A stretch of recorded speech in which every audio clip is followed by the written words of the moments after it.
성령으로 충만한 삶에 대해서 에베소서 이어서 같이 은혜 나누겠습니다. 오늘 본문은 5장 15절에서 21절입니다.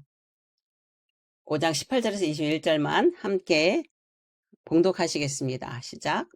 술 취하지 말라. 이는 방탕한 것이니 오직 성령으로 충만함을 받으라.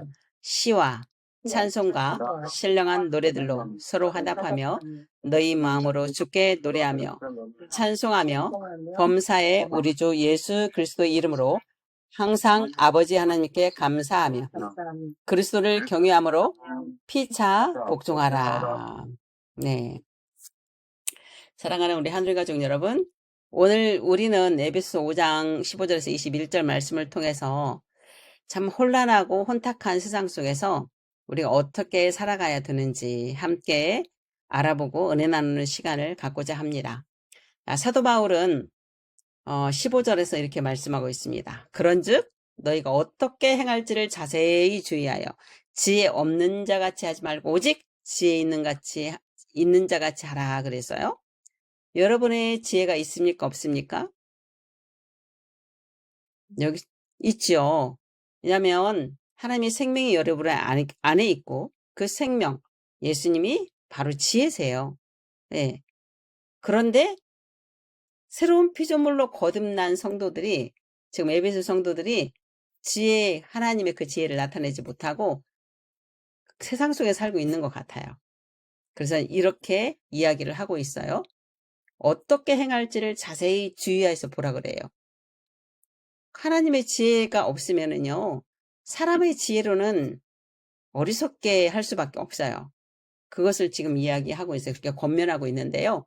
여기서 그런즉이라는 말은 앞에 14절 말씀을 지금 받고 있는데 14절을 보면은 잠자는 자여 깨어 죽은 자들 가운데서 일어나라 그래요. 그리스도께서 너에게 비추시리라 하셨느니라 이렇게 말씀하고 있거든요. 잠자는 자는 영적으로 무감각하고 나태한 상태에 있는 성도들을 이야기하는 거예요. 예수를 믿었어요. 예수님을 영접했어요. 그럼 하나님의 생명이 있잖아요. 그런데 자기 안에 하나님의 생명이 있는다고 생각도 안 하고 자기가 새로운 피조물이 뭔지도 모르고 자기가 주인이 되어서 세상적인 것에 빠져서 영적으로 깨어있지 못하고 하나님 뜻을 분별하지도 못하고 자기가 주인이 되어서 살아가는 사람을 가리키는 말이에요. 잠자는 자, 종교생활하는 것이죠. 그럼 죽은 자는요? 예수를 믿지 않는 자, 불신자를 이야기하는 거예요. 그러니까 세상에 불신자들 가운데서 그들과 똑같이 지금 예수 믿는 자들이 하고 있는 거예요. 그러니까 그들에게 그 죽은 자들, 믿지 않는 자들에서 깨어서 빨리 나와라. 하나님이 너희들이 비추시지 않았냐? 빛을 비추었지 않냐? 너희들은 빛이야. 하나님이 생명으로 살아가고 있어. 라고 말하고 있는 것입니다. 그래서 14절은 영적으로 깨어나고 회개하고 다시 돌아오라고 지금 이야기하는 것이고 15절은 그렇게 깨어난 성도들이 악한 세상에서 어떻게 살아야 할지에 대한 구체적인 지침을 제시하고 있어요. 네. 15절 말씀은 단순한 윤리적인 삶을 말하는 것이 아니에요. 하나님의 자녀로서 정체성을 가지고 세상을 통찰하면서 통치하면서 다스리면서 살아가는 강력한 촉구가 있는 것입니다. 우리는 이미 그리스도 안에서 새로운 피조물이 되었습니다. 그렇다면 새 사람으로 변화된 우리는 과연 어떤 삶을 살아야 할까요?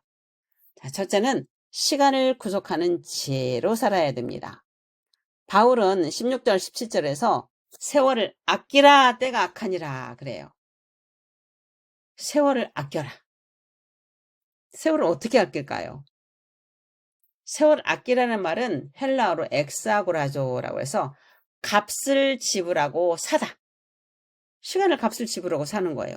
구속하다라는 의미를 가지고 있습니다. 즉 흘러가는 시간을 낭비하지 않고 하나님의 목적을 위해서 적극적으로 되사는 행위를 말하는 거예요. 왜 그래야 할까요? 때가 악하니라 그랬어요. 지금 때가 악하니 현실 때문에 시간을 아껴야 된다라고 말씀하고 있습니다. 세상은 죄악으로 가득하고 우리의 시간을 빼앗고 영적인 성장을 방해하는 요소들로 가득해요. 이 예수님 시대는 예수님이 공생애생을 했던 이 사도행전 시대는 로마의 핍박으로 인해서 예수 믿는 사람들을 잡아서 죽이고 핍박하기 때문에 예수 믿기가 힘들었어요. 그런데 지금은 핍박하지 않잖아요. 자유하잖아요. 그럼 뭐 때문에 힘들까, 예수 믿기가? 세상에 좋은 게 너무 많아. 신앙으로 해서 영적으로 성장하려고 하고 그리고 변화되려고 하면 너무 힘들어, 자기를 부인해야 되니까. 근데 세상은 너무 재밌거든요. 좋은 게 너무 많거든요. 그래서 미혹돼서 성장하기가 너무 힘든 세상이에요. 또 마지막 때에 가까이 오고 있잖아요, 지금. 우리는 창세기 에덴 동산과 마지막 계시록 그 사이에 지금 살고 있는 중이에요. 그런데 계시록에 더 가깝게 가고 있는 중입니다. 마지막 완성된 하나님 나라에 가까이 가고 있는데, 성경에서 나오는 말씀들 있잖아요. 마지막 때 일어날 현상들.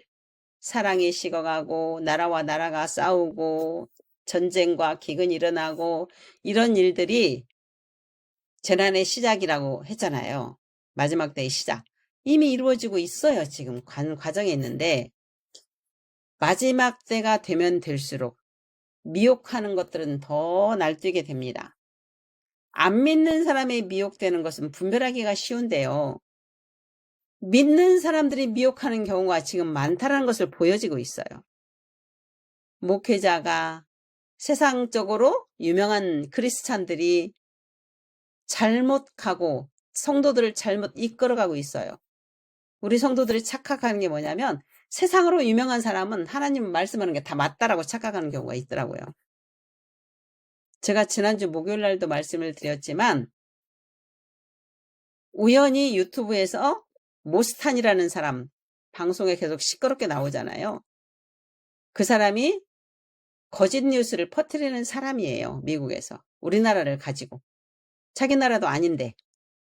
응? 부정선거 음모론이 그 사람이 퍼뜨렸고요. 우리나라 대통령이 하여튼 입에 담지 못할 그런 것도 거짓말로 퍼뜨렸던 사람이에요. 그 사람이 김포공에 오니까 난리 나는 거, 그구들이 가서 환영하는 거 뉴스에서 봤어요. 그래서 모스탄이라는 이름을 들었어요. 그런데 유튜브에 딱 뜬 게 은평교회에서 모스탄이 간증 집회를 한다고 뜬 거예요.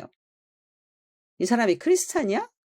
그리고 궁금해서 봤어요. 첫 마디가 여러분 그의 나라와 그의 의를 구하십시오. 그래서 그게 정말 핵심이거든요. 그 말씀이. 와, 이 말씀으로 지금 설교를 한단 말이야? 그리고 들었는데 그 말씀을 어떻게 해석하느냐? 올바른 행실과 사회의 정의를 행하는 것입니다. 이렇게 해석을 하고 있어요. 내가 너무 속에서 의부이 났어요. 화가 났어요. 하나님의 말씀을 왜곡해도 이렇게 왜곡하나. 그의 나라는 하나님의 나라를 얘기하는 거예요. 하나님 나라는 통치의 개념이라고 그랬잖아요.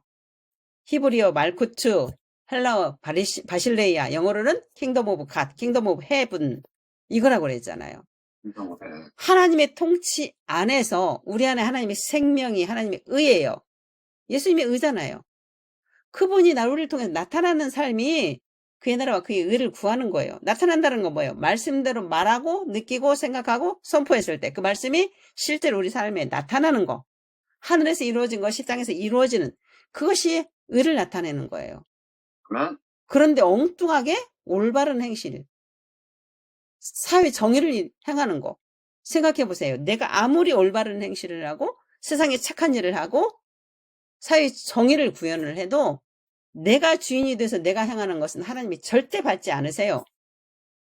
분명히 성경에 육신의 일은 사망이고 육신의 일은 하나님과 원수가 된다고 써 있어요. 육신의 일이 내 힘으로 하는 거예요, 그게. 그런데 그렇게 설교를 하고 있는데 담임 목사님과 성도들이 이러고 있어요. 목사님 한 분이 잘못 선택하는 바람에 성도들이 다 같이 지옥으로 가는 거예요. 그렇게 되면. 봉사가 봉사를 이끄는 거하고 똑같습니다, 여러분. 지금은 뉴스나 유튜브에서 너무나 미혹하는 것이 너무 많아요. 잘못 설명하는 것도 많아요. 정말 분별하지 않으면 여러분들이 잘못 갈 수가 있습니다. 유튜브 정말 분별하고 보셔야 돼요. 이것은 단순히 우리가 하나님께서 시간을 효율적으로 살아가는 것만도 아니에요. 이렇게 혼탁한 세상에서 우리가 진짜 시간을 아껴서 하나님과 집중하며 하나님만이 우리를 다 채워지기를 원하셔야 돼요. 언제 올지 어떻게 알아요, 예수님께서? 세상 끝날까지 복음이 다 전해지면 오신다 그랬어요. 근데 아직 복음이 전해지지 않는 종족이 많지 않아요. 네. 거기가 다 전해지면 예수님 오신다고 약속하셨기 때문에, 자, 하나님 나라의 관점에서 볼 때는 우리는 이 땅에서 현재적 하나님 나라를 누리며 사는 시간이에요. 그죠? 하나님 나라의 확장을 위해 주님을 나타내면서 하는 시간이기 때문에 시간을 낭비할 수가 없는 것입니다. 하나님 입장에서는요, 시간 없어요. 하나님 나라는 과거, 현재, 미래가 다 있어요. 늘 현재예요. 늘 현재. 하나님은 천년이 하루같이, 하루가 천년같이예요. 어떤 일이 시작을 해서 끝나는 그것을 우리가 시간이라는 개념으로 볼 뿐이에요. 네. 근데 이것을 낭비할 수가 없어요. 종말론적인 삶을 우리가 살아야 돼요. 예수님은 반드시 다시 오실 것이고 그건 확실하게 오실 거예요. 오늘이 마지막 날인 것처럼 매일 현재 여기서 하루하루를 살아가는 거예요, 여러분들이. 주님이 재림은 그때와 시를 우리는 알 수가 없어요. 그날을 위해서 우리는 깨어 준비해야 합니다. 우리는 시간은 단순히 개인의 소유가 아닙니다. 하나님의 영광을 위해서 드려져야 할 귀한 자원이에요. 자원. 마치 비상 상황에서 한정된 자원을 최대한 활용하듯이 우리는 종말론적인 시급성을 가지고 시간을 구속해야 합니다. 보세요. 한정된 자원이라고 그랬어요. 여러분들이 먹을 쌀이 한정돼 있어요. 이것밖에 없어, 우리 죽을 때까지. 그런다면 어떻게 살겠어요? 그 쌀을 최대한 활용해서 그 기간 동안 살려고 노력을 할 거 아니에요. 그죠? 만약에 예수님이 1년 후 어느 날 딱 오신다고 약속이 되어 있어. 그럼 여러분들 어떻게 살 거예요? 하루하루 사는 것을 정말 말씀으로 살 거 아니에요. 그게 정해져 있다면. 그거와 똑같다라는 거예요. 지금 언제 오실지 모른다 그러니까 아직 멀은 것처럼 세상에서 막 그렇게 살고 있는 거예요. 그렇지 않아요. 언제 오실지 우리는 아무도 모르니까. 그 시급성을 알아야 된다, 그 말을 하고 있어요.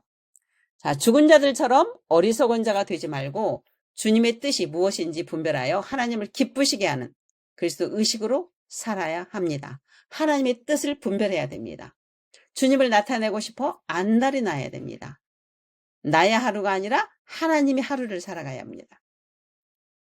고린도서 4장 5절 말씀에 외인에게 대하여는 지혜로 행하여 세월을 아껴라 그래요. 세월을 아끼라는 말이 잠언에서도 많이 나와요. 외인은 뭐예요? 하나님을 믿지 않는 자. 세상의 사람들이에요. 그 사람들 앞에서 우리 말과 행동이 복음을 왜곡하거나 하나님의 영광을 가리지 않도록 신중하게 처신하라는 뜻입니다. 우리는 세상에 나아가서 믿지 않는 자에게 세상 사람들과 똑같은 문화를 가지고 살면 안 돼요.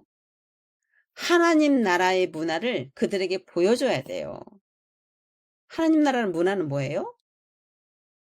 욕심 부리는 것이 아니라 내가 손해보는 거예요. 내가 높아지려고 하면 낮아지는 거예요. 교만한 것이 아니라 겸손한 거예요. 오른밤을 때리면 왼밤도 대줘야 되는 거예요. 하나님 나라는 그런 나라예요. 높아지려고 하냐? 작은 자가 되어라 그래요. 섬겨라 그래요. 원수도 사랑하라 그래요. 그게 하나님 나라의 문화예요. 우리의 삶을 통해서 그리스도의 향기를 드러내고 그들에게 선한 영향을 끼쳐야 합니다. 그럴 때 저 사람을 보니까 예수 믿는 사람은 틀리네.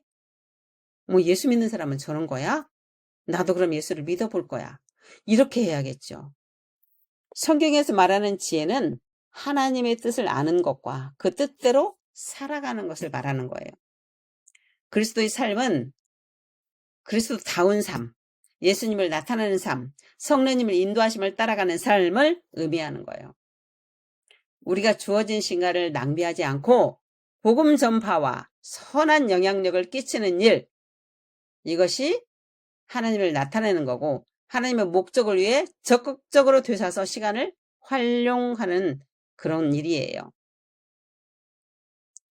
특히 악한 때 또는 기회가 주어지지 않는 때라는 맥락 속에서 주어진 기회를 놓치지 말고 그 악한 세상에 가서 하나님 나라를 보여주고 예수님을 나타내고 그래서 그것을 오히려 복음을 전하는 기회로 삼아라. 누가 나를 화나게 해. 그럼 그 사람을 내가 선하게 대하고 사랑으로 더하고 나를 때리면 아이고 많이 화나셨군요. 이렇게 해서 하나님 나라를 전하면서 오히려 그거를 복음 전하는 기회로 삼아라. 활용해라. 그런 뜻이에요. 시편 90편 12절 우리에게 우리날 계수함을 가르치사 지혜로운 마음을 얻게 하셔서 그랬어요. 우리 심중에 하나님의 지혜로 살게 하라는 뜻이에요. 이 신학으로 말을 하자면 시편 기자는 우리의 유한한 생명, 한정되어 있는 생명을 하나님 앞에 깊이 안식하고 그 시간 어떻게 의미 있게 사용해야 될지를 지혜롭게 깨닫게 해달라고 청원하며 기도하고 있는 모습이에요. 신약의 모습을 보면은 우리 안에 계시는 하나님의 생명, 하나님의 지혜가 우리를 통해서 나타나게 해달라는 거죠. 당연히 그런 나타나는 삶을 살게 해달라는 거죠. 예. 그 유한한 삶 속에서 시간을 지혜롭게 사용하는 것이 하나님께로부터 오는 것이고 우리의 모든 삶을 하나님께서 주관하시기 때문이라는 거죠. 나의 하루가 아니라 하나님의 하루를 사는 거예요. 두 번째는 성령 충만한 삶이 어떤 삶인가? 5장 18절 함께 봉독합시다. 시작. 술 취하지 말라. 이는 방탕한 것이니 오직 성령으로 충만함을 받으라. 네, 여기서 취하다라는 말과 충만하다라는 말은요. 그 뜻은 어떤 것에 지배를 받는 상태를 말하는 거예요. 술의 지배를 받든지 성령님께 지배를 받든지 여러분 어떤 걸 선택할래요? 술의 지배를 받고 살 것입니까? 성령님께 지배를 받게 살 것입니까? 성령님 지배를 받아야죠. 아멘. 술에 취한 사람의 특징은 뭐냐면요. 제가 찾아봤어요. 이 전두엽을 다 마비시키더라고요. 편도체를 마비시키더라고요. 그러니까 감정 조절도 안 되고 여기서 이성적으로 해야 할 것들이 전두엽에 다 있는데 이성이 안 되는 거예요. 그러니까 이상한 짓을 하는 거죠. 알코올의 영향을 받아서 이성과 자제력을 잃어버리고 술의 지배 아래 놓이게 되고 판단력이 흐려지고 자신의 의지와는 무관한 행동을 하기도 해요. 감정 조절이 안 되니까 분노가 일어나요. 네, 이래서 방탕한 것입니다. 헬라어로 아소티아라고 해서 구원받지 못함, 낭비, 무절제, 방종을 의미하고 있어요. 계속 술 취해서 사는 사람은 구원받지 못하는 거죠. 술의 지배를 받는 삶은 결국 자기를 파괴시키는 일을 하는 거죠. 무질서하며 하나님과 멀어지는 결과를 낳게 됩니다. 그런데 성령으로 충만한 사람은요. 성령님의 영향을 받아서 자신의 육신적인 생각과 욕심을 다 버리게 돼요. 성령님의 인도하심을 따라서 그리스도 안에서 자유함을 누리고 말씀을 말씀대로 말하며 하나님의 뜻대로 생각하고 말하고 행동하게 되는 거죠. 어디를 가든지 하나님의 문화를 퍼뜨리고 서로가 협력하게 만들고 화목하게 만들고 거룩한 삶으로 살아가게 되죠. 진리가 너희를 자유케 하리라 라는 말씀이 실제로 경험하게 됩니다. 담대하게 복음을 전하게 됩니다. 항상 의와 평강과 희락으로 살아가게 됩니다. 사도행전 4장 31절 빌기를 다음에 모인 곳이 진동하더니 무리가 다 성령이 충만하여 담대히 하나님의 말씀을 전하니라 그랬잖아요. 성령이 충만하니까 하나님 말씀을 전했다 그래요. 사도와 요한이 복음 전하다가 감옥에 잡혔어요. 그리고 그들이 어찌할 수 없고 하지 말라고 하니까 뭐라 그랬어요? 베드로와 요한이 그랬어요. 사도 바울이 아니라 베드로가 뭐라고 그러냐면 너희 말이 들은 게 옳으냐? 사람의 말을 듣는 게 옳으냐? 하나님의 말을 듣는 게 옳으냐? 나는 하나님 말씀대로 한다. 그러니까 무리 앞에서 어떻게 할 수 없어 풀려났는데 이제 그들이 한꺼번에 모여서 기도한 거예요. 기도를 했더니 성령님이 진동을 했대요. 그 주위를. 진동시켰대요.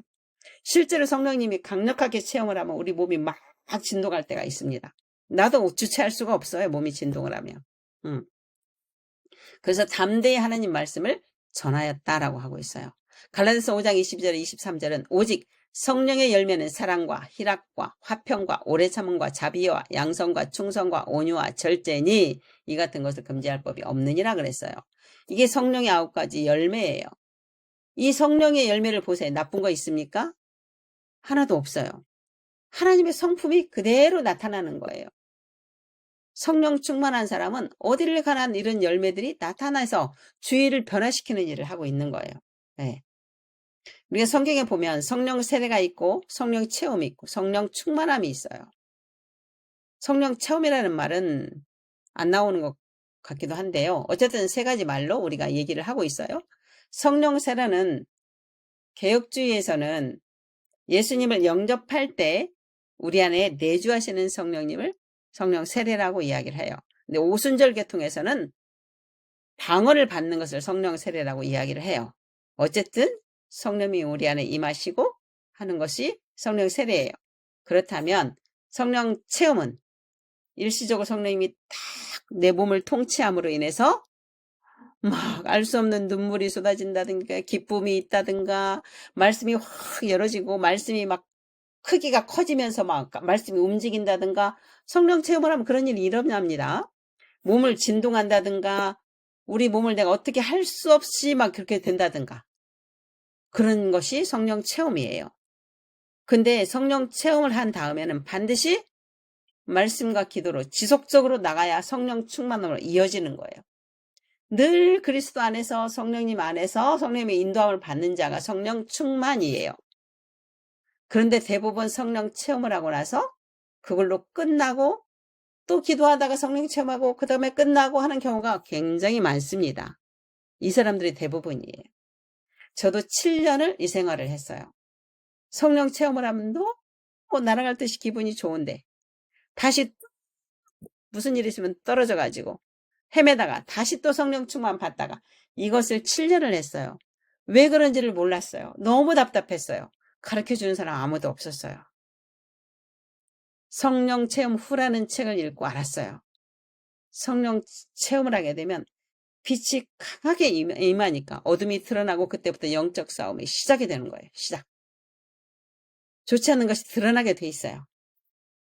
그러니까 그때부터는 내가 마귀에게 속지 않기 위해서 지속적으로 마귀는 얼마나 그때부터 공격을 하겠어요. 하나님 앞에 세워지지 못하도록. 그때부터는 말씀과 기도로 계속해야 내가 성령 충만함으로 살아갈 수가 있습니다.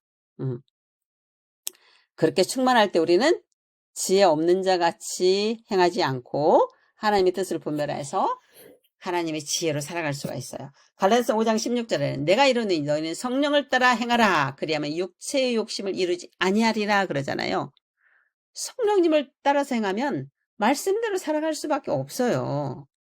네, 성령님이 나를 이끌어 가시기 때문에 사도행전 2장 4절에도 그들이 다 성령의 충만함을 받고 성령이 말하게 하심을 따라 그랬잖아요. 이 방언받는 거예요. 다른 언어들로 말하기를 시작하니라. 네, 성령 충만함을 받으면 이런 현상들이 일어납니다. 그래서 초대교회 성도들이 성령 충만함으로 말미암아 새로운 능력과 하나님의 능력, 하나님의 탁월함, 하나님의 지혜, 이적과 기적과 표적들이 나타났잖아요. 그죠? 그리고 그 많은 핍박 속에서도 담대히 서로 하나가 되어서 복음을 전했고요. 그 원형 경계장에서 찢겨서 죽으면서도요. 하나님을 부인하지 않았어요. 엄청난 핍박이 있었음에도 불구하고 그게 성령 충만한 사람의 삶이 할 수 있는 일이에요. 자, 성령 충만은 공동체 안에서 더 많이 나타나죠. 개인이 있을 때도 그렇지만 개인이 있을 때는 성령 충만하지 않으면 혼자 있으면 외롭다는 생각이 들어요. 나도 그럴 때가 있어요. 그럼 얼른 나는 그리스도 안에 있습니다 하고 하나님과 교제하면 그런 것이 싹 사라지는 것을 느낄 수가 있어요. 그런데 성령 충만한 삶은 혼자 있어도 외롭지 않아요. 기뻐요. 예수님으로만 가득 채워지면 좋아요. 네. 근데 공동체 안에서는 그게 더 나타나죠. 19절에서 21절에는 성령 충만한 성도들이 이렇게 반응해요. 시와 찬송과 신령한 노래들로 서로 화답하며 너희 마음으로 주께 노래하며 찬송하며 범사의 우리 주 예수 그리스도 이름으로 항상 아버지 하나님께 감사하며 좋을 때만 감사한 게 아니라고 하잖아요. 범사에 모든 일에 감사하라고 그랬어요. 그리스도를 경외함으로 피차 복종하라. 네. 그리스도 안에서 성령님의 인도함을 받고 사는 성도라면 당연히 하나님의 사랑과 의와 평강과 긍휼과 서로 협력하고 위로하고 그죠? 의와 평강과 희락으로 찬송하고 찬양하며 이렇게 해야 되는 것이 당연한 거잖아요. 그죠? 서로 화답하며 노래한다는 뜻은 예배와 찬양을 통해서 하나님께 영광을 돌리고 공동체 안에 서로 격려하고 기쁨을 나누는 거예요. 자, 그런데 그리스도 머리로 한 우리 한 지체인데 작은 교회에서는 가족처럼 지내기는 해요. 그런데도 말이 많은 것이 문제가 되잖아요. 누구는 어떻고 누구는 어떻고 사실은 그렇게 하는 게 아니거든요. 근데 큰 교회를 가면 자기 셀 여기밖에는 몰라요. 다 남남처럼 그냥 인사도 않고 이렇게 되는 경우가 있더라고요. 참 아쉬움이 많아요. 정말 성령 충만하다면 그러지 않거든요. 그러니까 여러분들은 성령 충만해서 우리 하늘교회 성도들이라면 성령 충만해서 있는 곳에서 각자가 있는 곳에서 그렇게 그런 문화를 보여주셨으면 좋겠어요. 네. 그래서 우리는 새로운 피조물로 거듭났고 당연히 어떠한 상황에서도 하나님의 주권을 인정하고 감사하는 삶을 살 수 있어야 됩니다. 당연히 우리 하누리 가족은 그렇게 살 거라고 저는 확신합니다. 그리스도를 경외함으로 서로 겸손히 복종하는 것은 자기 중심적인 삶을 사는 것이 아니라 과거에 우리 옛사람은 다 죽었잖아요. 새로운 피조물로 거듭난 새 사람 영적 존재는 서로를 섬기는 하나님 나라를 사랑으로 나타내는 자가 되어야 합니다. 이는 교회 안에서 섬김과 겸손을 통해서 하나님 나라를 이루어가는 모습이에요. 교회뿐만일까요? 직장에서 또 우리 또 끼리끼리 모이는 모임에 안에서 다 똑같아요. 우리는 이렇게 섬기고 겸손하고 하나님을 나타내고 더 낮아지고 사람을 더 낮게 여기고 다른 사람을 이처럼 성령 충만한 삶은 예배와 감사 그리고 겸손한 섬김을 통해서 공동체 안에서 하나님을 나타내는 말씀을 삶으로 입증하는 그런 삶을 살게 됩니다.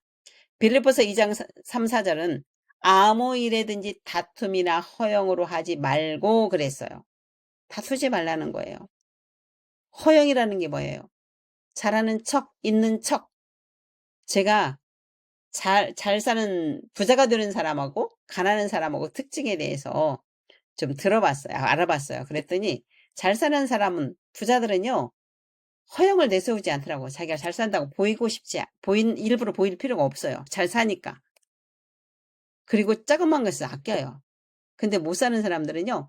남들한테 잘 보이기 위해서 자기가 잘 산다는 허영 때문에 보이기 위해서 남들보다 좋은 차 사야 되고 남들보다 좋은 옷을 입고 이러더라고요. 허영이에요. 이거 하지 말라고 하신 거예요.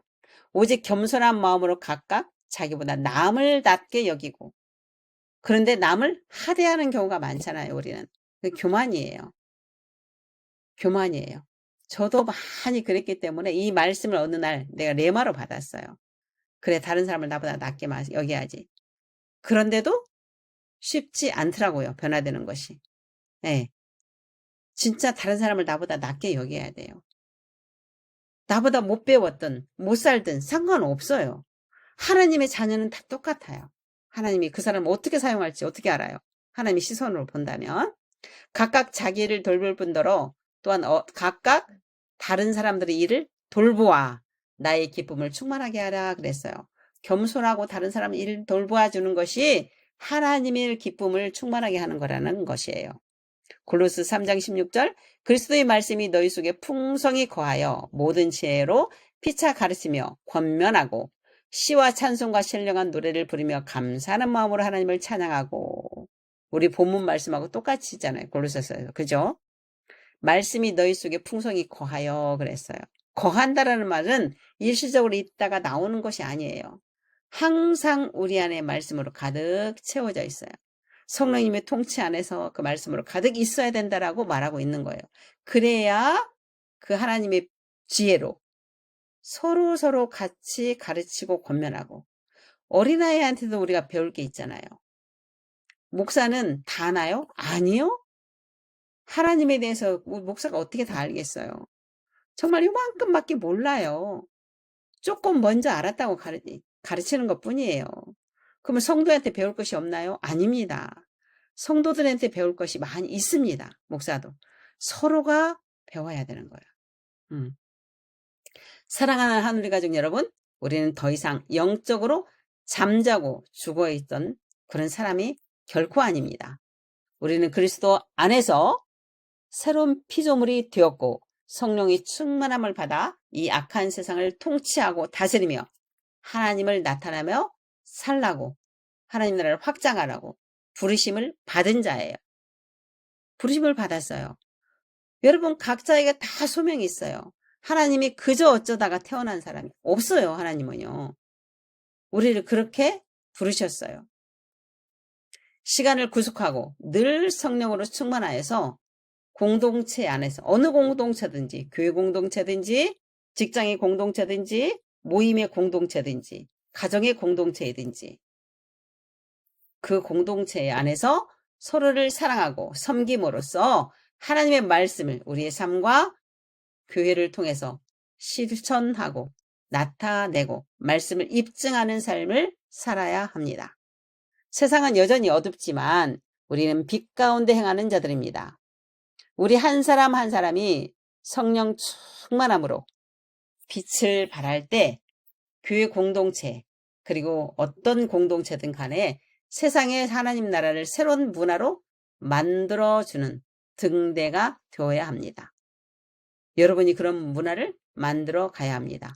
오늘 주신 말씀을 기억하면서 지혜로운 새로운 피조물로 하나님의 지혜를 나타내므로 세상에 선한 영향을 끼치고 하나님께 영광 돌리는 삶으로 말씀을 입증하고 복음을 전하는 저와 여러분 되기를 주님의 이름으로 축복합니다.